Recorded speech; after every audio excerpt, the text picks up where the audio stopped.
Assalamualaikum warahmatullahi wabarakatuh. Alhamdulillahirabbil alamin. Wassalatu wassalamu ala Muhammadin wa ala alihi wa sahbihi ajmain. Marilah bersama kajian malam ini kita awali dengan bismillah. Bismillahirrahmanirrahim. Membahas kekuatan dan kelemahan juz 5.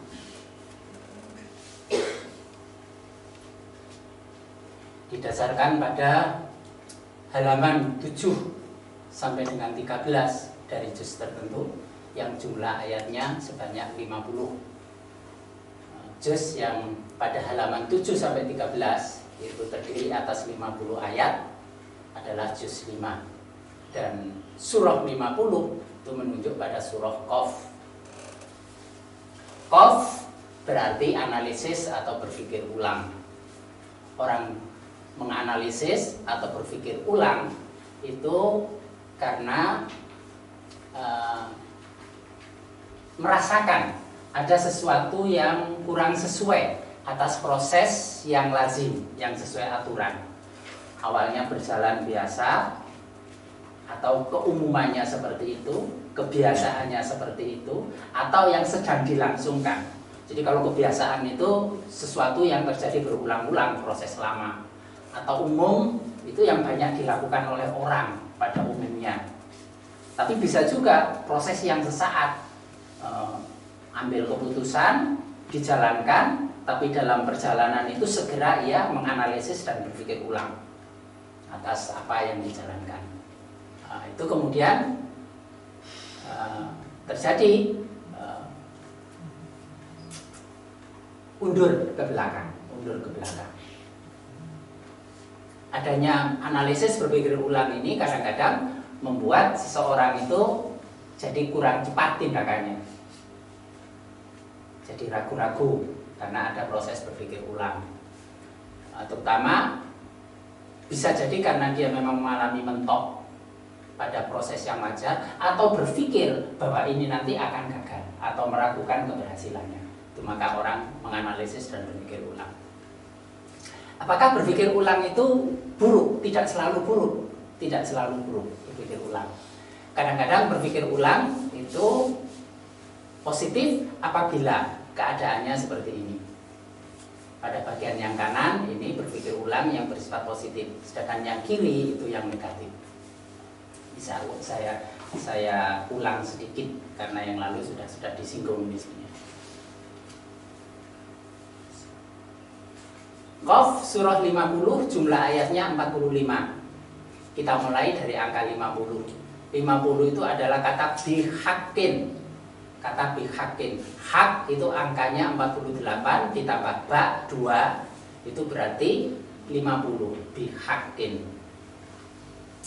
Dengan benar. Menganalisis, berpikir ulang itu bisa saja dilakukan dengan benar. Kalau dengan benar itu maka bernilai positif karena sifatnya adalah akona. Akona artinya menyempurnakan. Akona ini angkanya juga 50. Nun huruf ke-25, qaf 21, ta huruf ketiga, alif huruf ke-1. Jumlahnya 50. Menyempurnakan. Ukuran penyempurnaan itu dua hal. Apabila dapat membawa pada keadaan yang lebih seimbang, aksarbo, lebih adil. Adil itu artinya seimbang, tidak berat sebelah, maka semuanya terwadahi, semuanya diuntungkan. Itu namanya adil, sesuai dengan keadaan. Aksato, tengah-tengah. Aksato, membawa pada keadaan yang lebih adil, yang lebih berimbang. Kemudian juga khairat. Di antara pilihan itu ada yang baik dan buruk, tapi pada semua pilihan yang baik itu ada yang terbaik. Jadi kalau antara baik dan buruk itu ya sudah pantas kalau memilih yang baik. Tetapi di antara yang baik itu pun ada yang terbaik. Maka berpikir ulang dengan benar dalam rangka menyempurnakan itu untuk mencari keputusan mengambil sesuatu yang lebih baik. ini keadaannya kalau begini akan positif. Ukuran lebih adil, yang sempurna, yang lebih baik itu bagaimana? Apabila sifatnya adalah membangkitkan. Inba'asa itu sifatnya membangkitkan.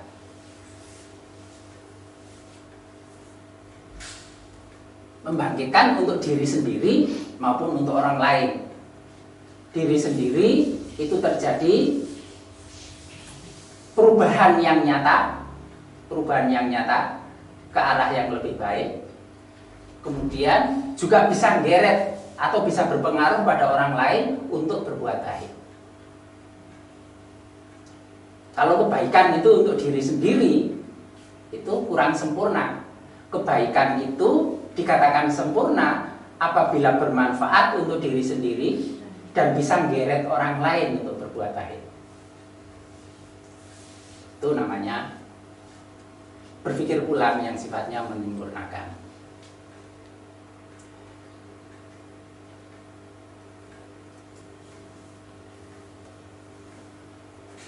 Yang sifatnya membangkitkan inilah, kalau mencapai keadaan yang sifatnya membangkitkan untuk diri dan orang lain, Rasulullah itu bi'tsah, dikatakan bi'tsah, terutus dalam rangka membangkitkan. Maka keberadaannya itu bermanfaat untuk dirinya sendiri dan bermanfaat untuk sekitarnya.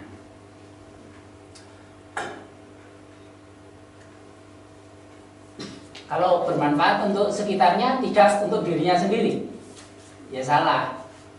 Karena ukuran pokok itu pertama itu dirinya sendiri. Nanti yang dituntut pertanggungjawaban itu adalah dirinya sendiri. Di hadapan Allah itu masing-masing bertanggung jawab pada dirinya sendiri.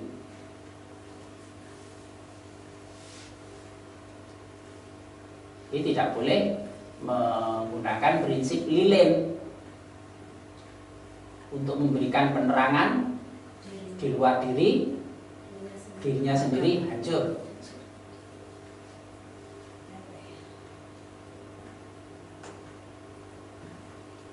Jadi harus ibda' binafsik, dimulai dari sendiri. Masing-masing nanti kalau sudah dalam keadaan kiamat itu, yaumul hisab itu, ya orang itu masing-masing bertanggung jawab dan ngurus dirinya sendiri. Dan akan terbukti bahwa orang itu pada dasarnya adalah yang dicintai pertama itu adalah dirinya sendiri. Kalau ada orang mengatakan cinta pada yang lainnya sehingga berani mengorbankan dirinya sendiri, itu tidak sepenuhnya benar. Tidak sepenuhnya benar. Kalau orang berkorban untuk orang lain dengan menghancurkan dirinya sendiri, itu sebenarnya adalah bentuk cuatan dari ketidakmampuan menahan derita atas melihat penderitaan orang lain. Misalnya, seorang ibu bisa saja lebih baik dirinya sendiri mati daripada anaknya yang mati. Itu bukan karena cinta yang utama pada anak, tapi ketidakberanian menanggung, ketidakmampuan menanggung penderitaan, melihat penderitaan anak. Maka memilih menghindar. Ini namanya bentuk penghindaran dari masalah. Bentuk penghindaran dari masalah. Kalau yang sebenarnya itu masing-masing itu tetap dirinya sendiri. Karena nas Al-Quran itu dikatakan begitu. Lihat surat Al-Haji itu. Ketika kiamat terjadi, itu maka semua ngurus dirinya sendiri. Bayi yang dalam gendongan ibu itu pun akan dilepaskan, bahkan yang dalam kandungan itu pun akan digugurkan karena beratnya saat ini. Itu pada kiamat kubro itu seperti itu. Dan ternyata kemarin itu ada cerita karena ada korban dari tsunami Aceh itu, dia menyaksikan sendiri. Dia waktu itu masih kelas 3 atau kelas 5 SD. Yang keluarganya habis itu hanya dia sendiri yang selamat itu. Dia menyaksikan bahwa ada ibu yang gendong anaknya, terus lama-lama anaknya ditinggal gitu aja, lari. Untuk menyelamatkan dirinya sendiri.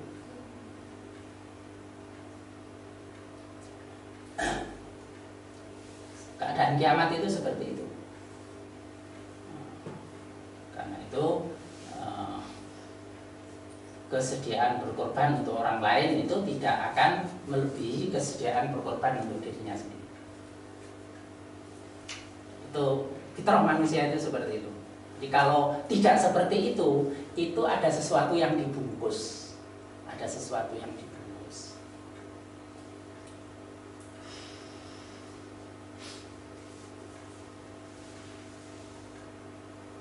Kemarin itu ada salah satu korban dari tsunami itu yang ya itulah apa itu, kalau Allah mentakdirkan itu sebagai semua keluarganya habis, ibunya, bapaknya, adiknya itu di rumah, dia pergi ke rumah tetangga setelah terjadi gempa, hanya diingatkan saja hati-hati karena ini sedang musibah. Dengan kakaknya dia pergi, tapi setelah beberapa saat terdengar gemuruh, ternyata orang itu belum paham, belum ngeh bahwa itu tsunami. Dan memang gemuruh air laut dirasakan bahwa itu iya air laut, tapi yang masa air laut akan sampai ke sini di tengah kota. Dia rumahnya dekat Masjid Baitur Rahman. Tapi begitu melihat gelombang, ya sudah lari. Kakaknya sudah terbawa berlarian bersama orang lain. Dia berlari sendiri itu justru belok ke arah laut. Ya. Jadi yang lainnya menghindar laut, namanya anak kecil kelas 3 SD, larinya itu malah lari ke arah laut. Tapi kemudian setelah lihat air, lihat orang naik pohon, dia ikut naik pohon semi itu. Tapi akhirnya pohon itu terbawa air juga. Dia bisa naik ini semacam rice box itu, tempat ada beras itu, beberapa lama, dan di atas kayu, di kanan kirinya itu banyak ular gitu kan. Dan dia hanya merem saja dan sempat digandoli kira-kira harimau, tidak berani noleh, dia hanya melihat seperti pokoknya ada tangan dengan kuku, kira-kira itu harimau. Tapi harimau ini rupanya juga mau minta tolong gitu. Mau minta tolong. Nah, dia sendiri nggak berani. Tapi kemudian terhempas ombak, akhirnya dia jatuh di atas kasur. Kasur itu yang membawa sampai tahu-tahu sudah ada di bawah jembatan. Semua kanan kirinya itu mayat semua, hanya dia yang hidup langsung tidur. Misalnya saat itu langsung diangkut, mungkin saja dianggap juga sebagai orang mati, ceritanya seperti itu. Itulah kalau Allah sudah mentakdirkan, dia yang menempuh mendekati bahaya ternyata diselamatkan. Yang lainnya yang kuat-kuat itu habis. Dia menyaksikan diantaranya ibu yang menggendong anak semula di bawah, tapi pada akhirnya anak itu dilepaskan, ibunya menyelamatkan diri. Belum lagi yang lain-lain, ini yang contoh. Asik kamu Bandung. Ya, dan dulu kan biasa dikatakan salah satu dosa itu karena kebodohan, artinya kesalahan-kesalahan itu karena kebodohan.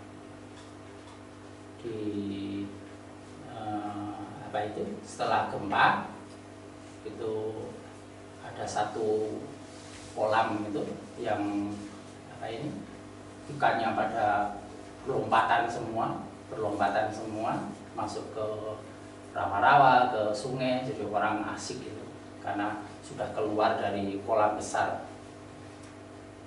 dari pemiliknya, orang asik nangkepi, itu yang habis lebih duluan. Tidak paham, dia lagi enak-enak nangkepi ikan, gelombang besar datang. Itu karena kebodohan. Kalau orang paham, nah juga di Sumulu itu kan ceritanya begitu, setelah gempa itu kan air terbawa ke sana semua, sehingga ikan itu kan di pinggir itu bergelemparan, tinggal menguti saja. Orang lagi senang-senang ternyata gelombang datang. Ya, Itu kenapa kebodohan itu dianggap sebagai dosa, kesalahan? Karena banyak orang berbuat salah itu karena kebodohan. Karena itu fas'alu ahla dzikri in kuntum la ta'lamun. Maka bertanyalah engkau kepada ahli dzikir, bertanyalah engkau kepada orang yang mengerti apabila engkau tidak paham. Berarti bodoh itu tidak boleh. Karena ketika orang bodoh punya kewajiban untuk bertanya, maka orang bisa dihukum karena kebodohannya, karena tidak melaksanakan perintah untuk pinter. Fas'alu ahla dzikri in kuntum la ta'lamun. Bertanyalah kalau kamu tidak mengerti. Nanti kalau bertanya kata seperti Yahudi, itu cerita yang nggak pas disampaikan. Yahudi itu bertanya sifatnya melecehkan, tidak untuk memahami. Pertanyaannya itu mengada-ada. Jadi kalau pertanyaan itu mengada-ada, sifatnya melecehkan, berangkat dari ketidakpercayaan untuk menguji, nah itu yang tidak diperbolehkan. Karena pertanyaan seperti itu, maka langsung mendapat jawaban yang memberatkan mereka. Hukuman untuk Yahudi. Tapi bertanya dalam rangka memahami itu diperintahkan. Ini yang sering salah penempatan, bertanya mana yang boleh dan bertanya mana yang tidak. Kalau Yahudi itu bertanya itu pada Nabi Musa kan sifatnya ngeledek gitu. Masa orang mati bisa dihidupkan lagi dengan sapi mati? Orang mati bisa hidup dengan sapi mati. Karena harus mencari sapi itu disembelih baru nanti bisa menghidupkan orang yang mati. Memang sapi apa yang harus dicari? Sapi yang seperti ini, yang seperti apa lagi? Sapi yang seperti akhirnya memberatkan. Karena pertanyaan tentang sapi apa itu sifatnya berangkat dari ketidakpercayaan dan untuk melecehkan. Itu bedanya pertanyaan.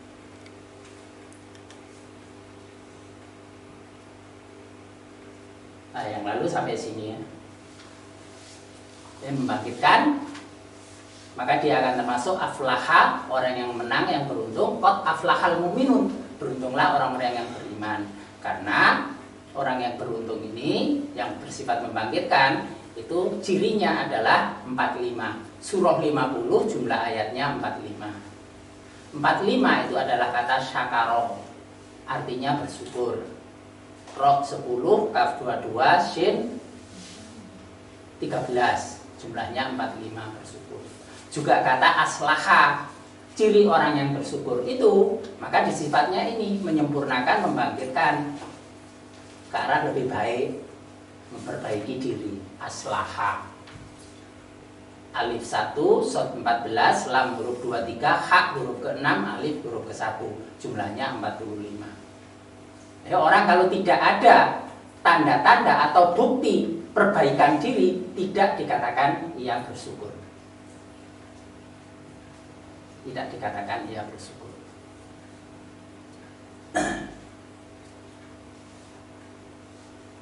Contoh, dapat tambahan nikmat. Semula ngaji itu jalan kaki. Ya sudah, bahasa itu saja. Terus dapat nikmat, dapat sepeda motor, bonceng, ngajak orang satu. Namanya ada perbaikan di situ.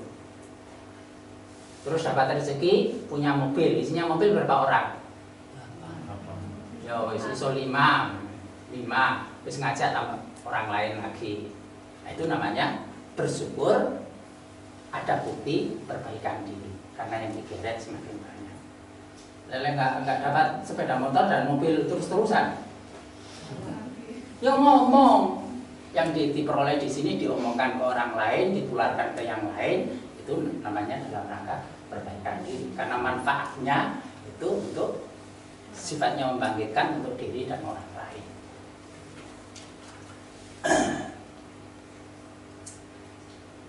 Huruf Qaf itu dalam Al-Quran ada 6.613. Ada 6.613 huruf Qaf dari 114 surah. 6.613, 6613. Kalau dipadat 6 tambah 6 tambah 1 tambah 3 itu 16. 16 itu adalah huruf to.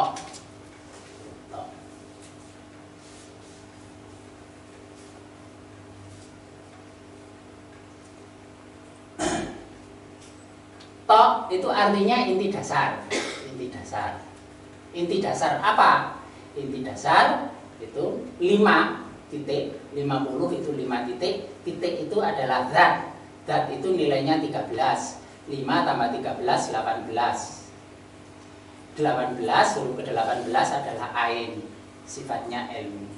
Nah, maka ini qaf itu yang benar akan bersifat menyempurnakan untuk menjadi lebih adil dan lebih baik, membangkitkan untuk membawa sebagai orang yang menang, sebagai bukti bersyukur dan memperbaiki diri. Apabila berpikir ulang itu sampai hakikat, sampai inti dasar kebenaran atas dasar ilmu yang sehat, karena 18 ini kalau dipadat itu adalah 9 itu dal itu hati ini hati yang sehat, yang bersih, karena 9 itu at-taubah itu tabah kembali, al-baro'ah bersih murni. Dasar pada kebenaran, dasar keilmuan dan hati yang sehat. Maka pada hati yang sehat itulah tempat bagi keilmuan yang benar. Ilmu yang benar pun kalau jatuh pada hati yang sehat itu nanti akan menjadi rusak. Maka yang dibutuhkan itu adalah hati yang bersih dan sehat, yang tidak ada iri, tidak ada dengki, tidak ada dendam, tidak ada sombong, tidak ada kebanggaan, tidak ada hasud, praduga, prasangka. Itu hati yang bersih, sehat. Itu wadah bagi keilmuan yang benar dan diproses secara benar juga. Ilmunya benar, yang diturunkan itu benar, tapi diterima oleh wadah yang kotor, maka kekotoran ini akan mencemari ilmu yang benar itu, maka keluarnya menjadi salah. Sifatnya akan sesat dan menyesatkan. Dan itu kuncinya itu bukan dapat ilmunya. Kunci itu bukan dapat ilmunya, tapi bersihnya hati itu. Ilmunya banyak, hatinya nggak bersih, rusak ilmu. Tapi hati bersih dulu. Orang perutnya ini kemasukan kotoran, virus, kuman. Masuk makanan yang bersih, berkembang, tetap diare. Tapi kalau sudah dibersihkan dulu, masuk makanan yang baru, maka sehat. Virus atau kumannya tidak berkembang. Tapi kalau sudah ada virus atau kuman di dalamnya, maka yang bersih itu akan tercemar, keluar menjadi sesuatu yang tidak sehat. Nah, karena itu 66 kalau ditambah 13 itu 79. 79 itu adalah al-haq. Qaf huruf kedua 1 karena ini double menjadi 42, hak huruf ke-6, al huruf ke-31. Jumlahnya 79, al-haq. Maka dia bersama al-haq yang maha benar.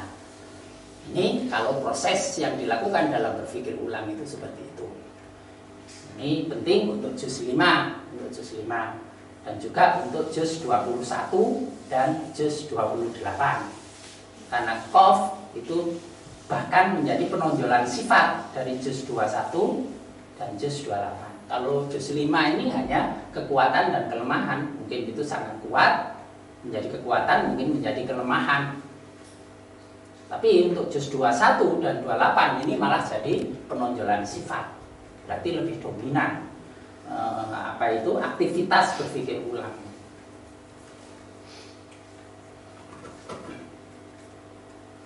Sebaliknya, berpikir ulang itu ada yang sifatnya farogon, kosong. menghabiskan waktu, menghabiskan tenaga, energi, bikin gregetan yang nunggu. Iya, berpikir ulang gak mari-mari sing nunggu lah ya gregetan toh. Iki opo ditenteni ora beres-beres. Ternyata hanya kosong, nggak ada apa-apanya. Kosong, nggak ada. Sesuatu yang sia-sia. Berpikir ulangnya sih ada. Buktinya apa? Sudah berpikir ulang akhirnya ya itu juga. Semula A. Dipikir ulang mestinya kan apa B atau C. Dipikir ulang ternyata tetap kembali A. Tetap nggak beres juga. Nah ini namanya kosong. Kenapa? Karena hanya berdasarkan perkiraan-perkiraan. Yaksabu hanya mengira-ngira. Kira-kira ini, kira-kira ini, kira-kira ini. Jadi yang ada unsur of-nya itu kalau itu menjadi kelemahan terlalu banyak kira-kira. Juz 21, juz 28, juz 5. Itu ahli kira-kira. Kau usah guyu sing rumangsa. Keadaannya seperti itu. Nah, banyak kira-kira itu menjadikannya semakin bengkok. Karena kebenarannya itu juga kebenaran kira-kira. Kebenarannya itu juga kebenaran kira-kira. Mengira-ngira sedikit bengkok, dikira-kira lagi tambah bengkok. Makin banyak perkiraan, bengkoknya semakin jauh. Bengkok apa? Bengkok dari fitrah. Karena 5 titik itu adalah fitrah. 5 titik itu fitrah.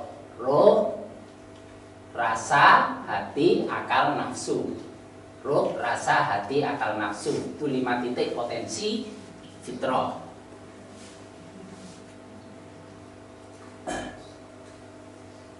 Nah, cirinya kalau berpikiran ulang itu hanya berpikir sesuatu yang kosong, yang tidak berarti, tidak bersifat membangkitkan, tidak menjadikan lebih adil, tidak menjadikan lebih baik. Itu membawa pada khosyi'ah, membawa pada keadaan bingung.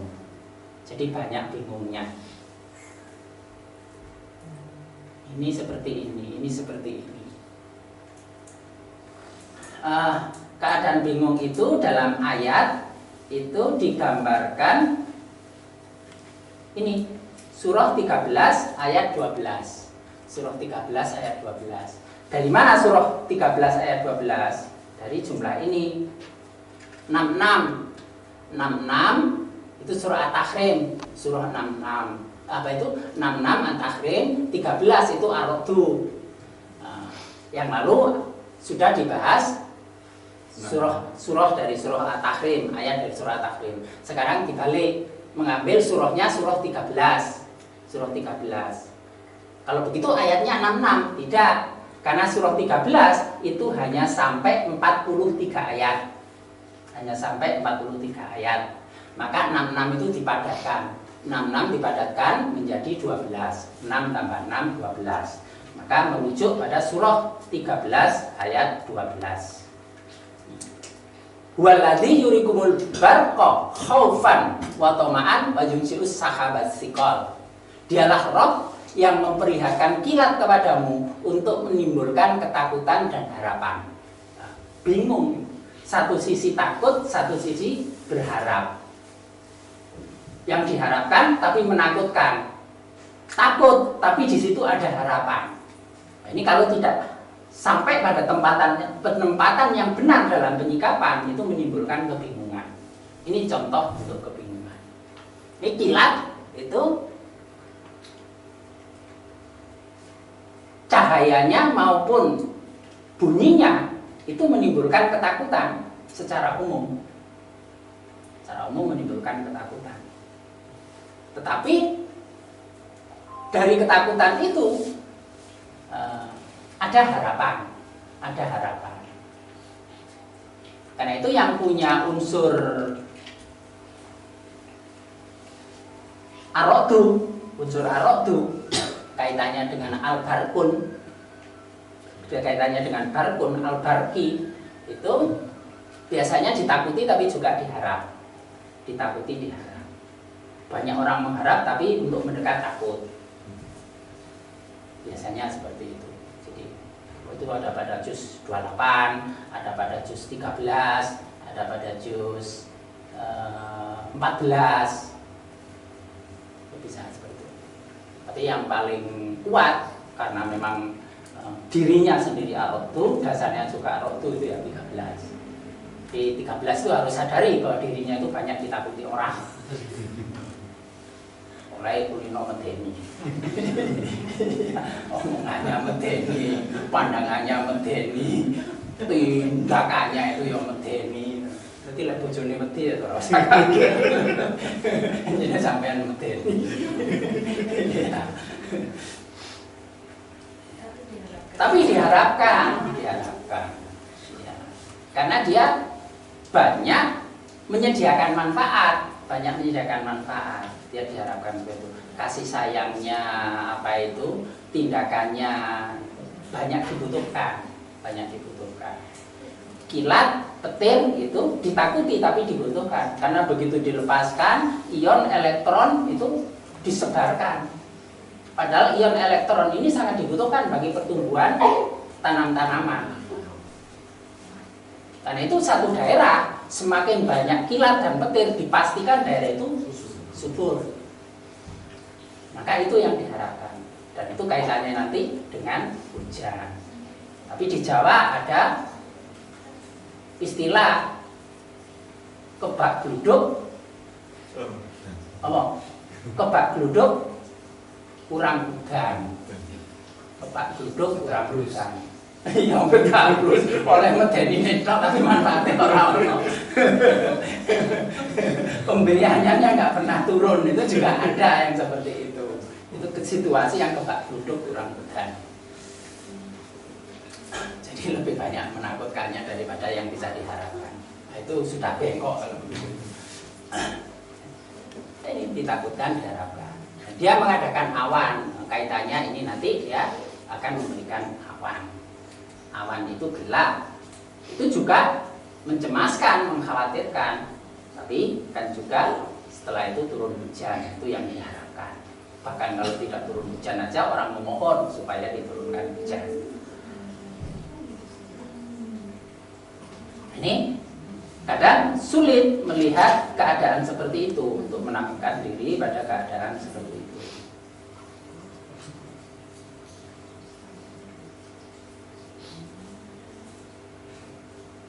Itu kebingungannya bisa muncul di situ.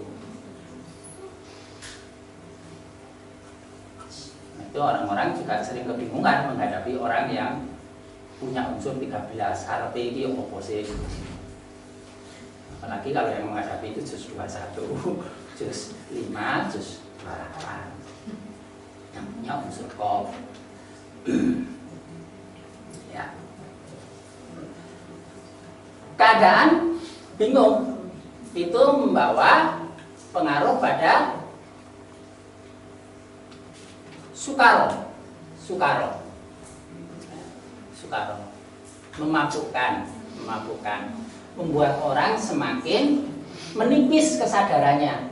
Jadi yang dikatakan mabuk itu ketika kesadarannya menipis. Maka orang sholat tanpa kesadaran itu dinamakan sholatnya mabuk. Orang berdoa tanpa kesadaran dikatakan berdoanya mabuk. Makin tipisnya kesadaran. Contohnya apa? Contohnya ialah orang doa karena sudah kebiasaan doa gitu saja, tahu-tahu sudah habis, terus nggak tahu yang diminta itu tadi apa. Itu doa mabuk. Wala taqrabus sholata wa antum sukaro, perintahnya. Dan jangan engkau sekali-sekali mendekati sholat ketika engkau dalam keadaan mabuk. Makanya kalau mabuk jangan sholat dulu. Gak sholat. Mau mabuknya gak mari-mari. Mabuknya gak mari-mari. Maka itu butuh keilmuan itu untuk menambah kesadaran supaya tidak mabuk. Gitu. Pemahaman yang benar itu dibutuhkan. Itu untuk mengikis mabuk dalam banyak hal. Dia terlibat pada sesuatu yang memabukkan.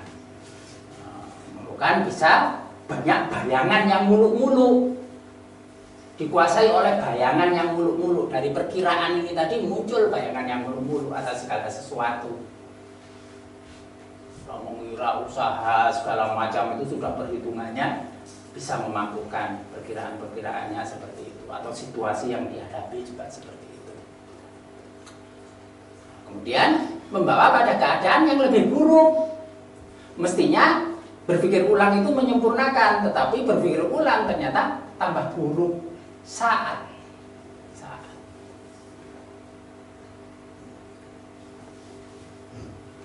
Ini kalau di sini semuanya angkanya 50, di sini angkanya 45 semua.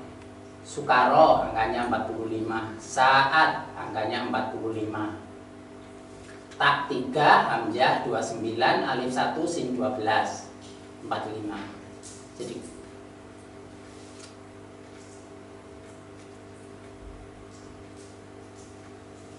ini sebagai ciri-ciri, karena ayat itu adalah ciri. Asrofan, melebihi batas, melebihi batas. Sesuatu yang melebihi batas itu pasti sesuatu yang sifatnya memabukkan. Memabukkan itu melebihi batas. Kemudian memabukkan itu juga sifatnya mendustakan, karena keadaannya tidak seperti itu, dia tertipu. Tertipu pada keadaan yang sifatnya mendustakan. Nah, karena memabukkan menjadi lebih buruk, melebihi batas dan mendustakan, maka ini diperkuat dengan 45, ciri 45. 4 kalau tambah 5 itu 9, 4 dikali 5 itu 20. Nah, di sini ada proses hati. 9 ini hati, zal. 20 itu surah toha, proses atau fa. Kembali sana, proses yang lazim. Jadi proses ini menimbulkan 29. 9 itu hamzah, hamzah itu gejolak. Gejolak itu kebalikan dari keadaan yang setimbang. Keadaan yang setimbang. Ketika gejolak ini dimampatkan, gejolak ini kan 29. Gejolak ini 29. Ketika ini dimampatkan menjadi satu-satu, ini menjadi setimbang. Menjadi setimbang. Karena itu yang punya unsur qaf, kemudian itu mengalami gejolak, penyembuhannya itu dipres. Jadi tekanan yang tepat itu membawanya pada kesetimbangan. Mak biasanya orang dipres itu tidak sanggup. Dipres itu mestinya nerimo, tapi dipres mencolot. Memang nggak enak orang dipres itu, ditekan itu nggak enak. Jadi, selama proses itu tidak enak, tidak mampu, lalu lompat, maka tetap kembali keadaan seperti ini. Tidak pernah menjadi 11. Ini yang punya unsur qaf itu harus dibuktikan pada apa? Ya langkah nyatanya. Pada langkah nyatanya. Jadi pikirannya itu dibatasi untuk dipreskan pada langkah nyata. Lalu nanti bisa mencapai kesetimbangan. Nah, cirinya keadaan ini ialah sapiyah, penuh dengan kekecewaan, dan halu'a, penuh dengan keluh kesah. Nah, secara kasat mata yang mudah dilihat itu adalah banyak kecewa dan keluh kesah. Jadi ahli kecewa dan keluh kesah. Cuma kalau juz 5, walaupun kecewa, walaupun keluh kesah, itu hanya sesaat saja, tidak berkepanjangan. Termasuk benci pada orang itu tidak pernah berkepanjangan. Dia hanya meluapkan ketidakenaan gitu saja. Ketidakenaan itu diluapkan. Tapi setelah itu sudah lupa dengan apa yang dikecewakan, apa yang dia marahkan, apa yang dia keluh kesahkan. Dia sudah lupa, tapi yang menerima itu isi eling-eling terus saya. Jadi nggak sinkron. Makanya kalau diingatkan dia sudah nggak sambung, opo sing ngendi gitu. Itu bisa terjadi. Yang punya istri juz 5 ngalami seperti itu enggak? Enggak merasa. Coba dilihat. Ya, istri yang juz 5 itu kalau marah itu sesaat saja, setelah itu sudah lupa. Dia kecewa itu hanya dinyatakan gitu, setelah itu sudah lupa dengan apa yang dikecewakan. Keluh kesah ya saat itu aja, nggak lama-lama dipendam.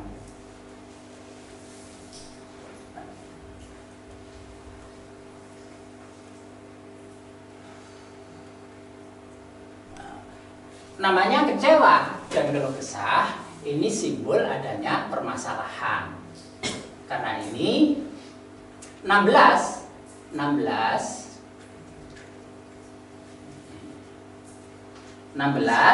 itu kalau dipadat adalah kha. Huruf ketujuh. Huruf ketujuh itu kha. Kha itu adalah huruf kha yang ada titik di atasnya. Huruf kha titik di atasnya, ini huruf ketujuh. Sedangkan titik itu 13. Titik itu 13. 6 dengan 13 itu 19. 19 itu ghin, permasalahan. Permasalahan. Nah, ini kha 7 dari 16. Nah, ini tanda adanya permasalahan. Kalau sudah dia bergejolak, yang dimunculkan banyak mengeluhkan sesuatu dan dia menyatakan kekecewaan atas sesuatu. Kebingungan, permasalahan itu kaitannya dia sulit melihat antara garis dan titik. Antara garis dan titik. Jadi fenomena yang tampak itu seperti itu, intinya itu seperti apa. Nah, itu dia menghadapi permasalahan. Nah, jadi ayatnya itu tadi melihat kilat itu permasalahan untuk menentukan ini sesungguhnya menyenangkan ataukah tidak, ini bermanfaat atau tidak, takut tapi harap. Nah, di mana menempatkan pada posisi yang benar. Itu namanya permasalahan, kesulitan mencari titik yang pas, posisi yang pas antara garis dan titik. Misalnya Allah menurunkan musibah, kok bagaimana bisa dikatakan musibah itu sebagai wujud kasih sayang Allah? Ada orang berdoa, tapi doanya itu tidak diberikan seperti doanya. Di mana itu bisa dikatakan sebagai kasih sayang Allah? Orang diberi musibah, bagaimana orang bisa melihat bahwa itu sebagai wujud kasih sayang Allah? Padahal apakah Allah itu memberikan nikmat atau memberikan musibah, dasarnya itu sebagai kasih sayang. Orang diberi kenikmatan yang itu membawanya kepada keadaan yang lebih buruk, itu sebenarnya musibah yang sebenarnya. Kalau orang diberi sesuatu yang buruk tapi itu menjadikannya lebih baik, maka itu nikmat kasih sayang. Dan sebenarnya apa yang diberikan Allah itu dalam rangka ke arah yang lebih baik. Allah tidak pernah berbuat dolim. Allah tidak pernah berbuat dolim. Itu keyakinannya seperti itu. Keyakinan kita harus seperti itu. Allah lebih suka mendahulukan rahmatnya daripada murkanya.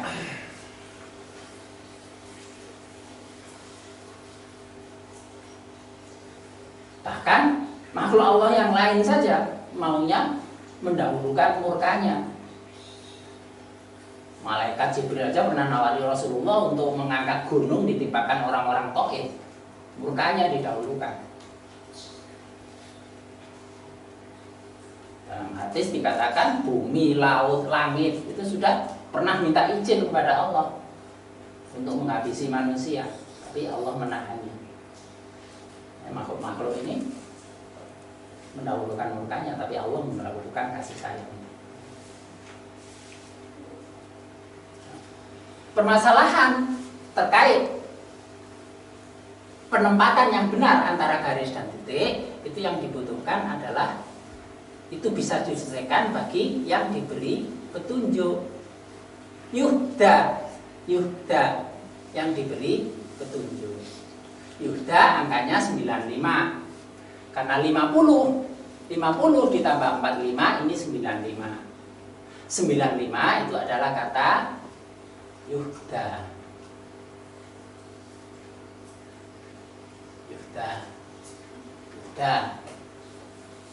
Ya 30, hak 27, dan 8, ya 30, ya kosong. Huda itu 65, ditambah ya 30 menjadi 95. Diberi petunjuk. Petunjuknya itu mana? Bil wahyi, dengan wahyu itu. Jadi untuk diberi petunjuk yang dibutuhkan itu adalah manusia itu banyak mengakrabkan diri, banyak bergaul dengan wahyu Qur'ani, baru nanti diberi petunjuk. Mengapa jauh dari petunjuk? Ngomong jarang bergaul dengan Quran kok. Dari waktu 24 jam itu berapa jam sih waktu dihabiskan berinteraksi dengan Quran itu? Jadi kalau sedikit, ya gimana bisa diberi petunjuk? Jalannya diberi petunjuk itu ketika orang mengakrabkan diri pada Allah melalui mengakrabi firman-Nya, bil wahyi, dengan wahyu itu. Dan dengan wahyu itu dia mendasarkan diri dalam berbuat yang malu. Ini angkanya 95 semua. Amala itu 65 ditambah ya untuk fi'il mudhari' maka menjadi 95. Wahyun itu 62 ditambah al 31 ditambah ba 2 maka menjadi 95. Nah, ini pertama adalah untuk menyelesaikan permasalahan sehingga melihat secara tepat kaitan garis dan titik, itu yang dibutuhkan adalah pertama wahyu, dekat dengan Quran, berinteraksi dengan Quran sehingga diberi petunjuk, dan itu didasarkan dasar dalam beramal.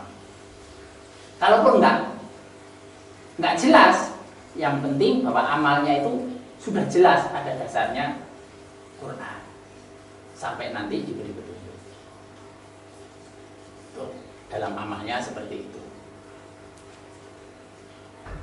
Nah, kemudian terhadap gejolak yang dihadapi, yang dibutuhkan itu adalah sifat yafu, memaafkan. Nah, yang ini yang ada. Ini ada, memang sering ada pada juz 5. Mudah. Harusnya juz 5 itu mudah memaafkan. Tapi kalau ada juz 5 sampai pendendam, berarti bagian ini menjadi kelemahannya. Kalau jadi kekuatan, dia akan mudah memaafkan. Walaupun dia marah, walaupun kecewa, disakiti, itu cepat untuk memaafkan karena dia mudah melupakan. Jadi ada enaknya orang gampang lupa. Kamu-kamunya nanti juga akan mudah memaafkan. Gimana nggak memaafkan, sudah lupa.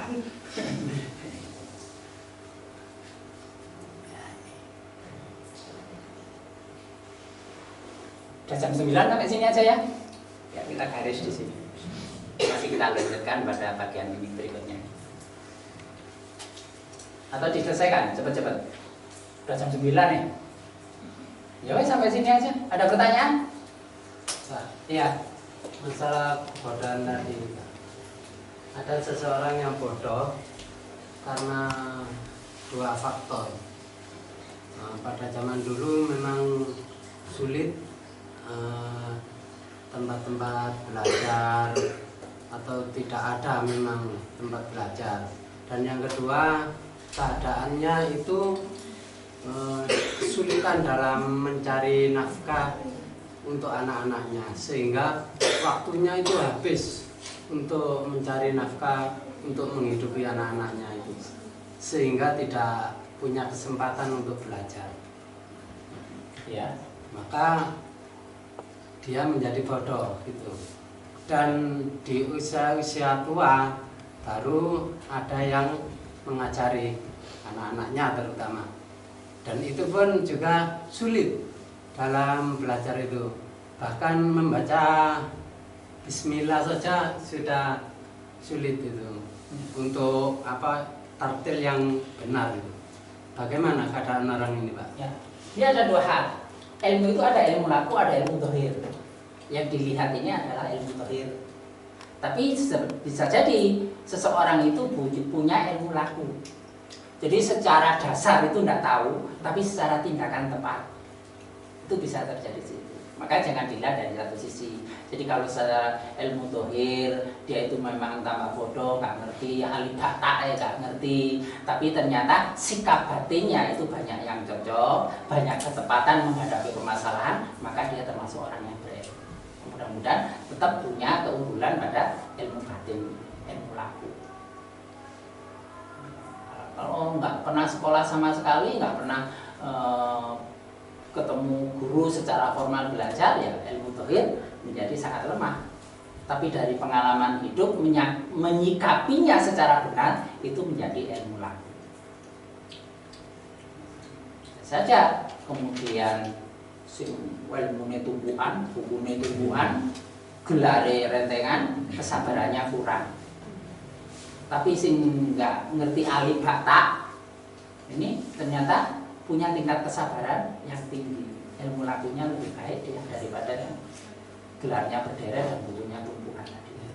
Itu yang dia punya. Ya itu sudah, dia berilmu, itu berilmu.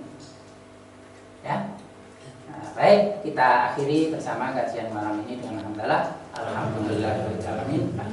Assalamualaikum warahmatullahi wabarakatuh.